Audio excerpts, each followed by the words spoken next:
শুরু হলো হাল্কের কঠোর সংগ্রাম। রোদে পুড়ে বৃষ্টিতে ভিজে সে হাড় ভাঙা খাটুনি খাটতে লাগল। পেটে ক্ষুধা রেখে নিজের সব শখ আহ্লাদ বিসর্জন দিয়ে সে টাকা জমাতে লাগলো।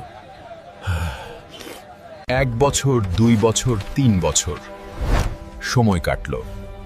হাল্ক এখন আর সেই বোকা বেকার ছেলেটি নেই। বস্তা ভরা টাকা সে বাড়িতে পাঠালো না, জমিয়ে রাখলো নিজের কাছে। এবার সে ফিরবে।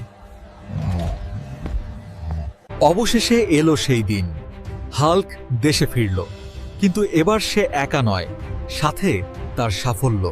গ্রামের মেঠো পথ দিয়ে যখন চকচকে গাড়িটা ঢুকল, সবাই হা করে তাকিয়ে রইল। গাড়ি থেকে নামলো সেই হাল্ক, যাকে সবাই অকর্মা বলে তাড়িয়ে দিয়েছিল। বাবা মা ছুটে এলো।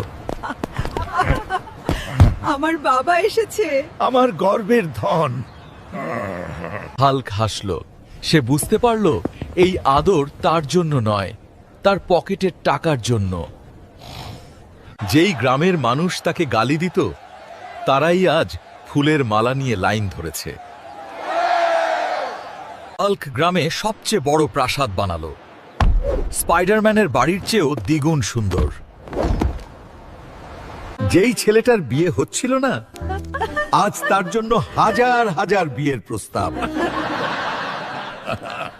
বাবা মা সবচেয়ে সুন্দরী মেয়ে খুঁজে হাল্কের বিয়ে দিল।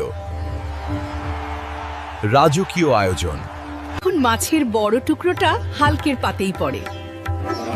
বাবা মা এখন হাল্কের কথাতেই ওঠে আর বসে।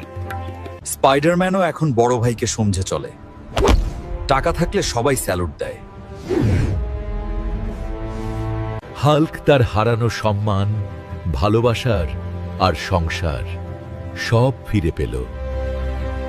কিন্তু রাতে শুয়ে হাল্কও ভাবে, মানুষগুলো তো একই, শুধু আমার সময় আর পকেট বদলেছে। এই দুনিয়াতে সফল মানুষ ছাড়া কেউ কাউকে মূল্য দেয় না।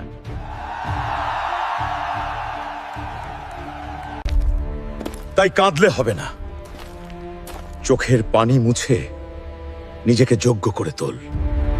মনে রেখ, তোমার সফলতাই হলো তোমার অপমানের সর্বোচ্চ বড় প্রতিশোধ। মনে রেখ, তোমার সফলতাই হলো তোমার অপমানের সর্বোচ্চ বড় প্রতিশোধ।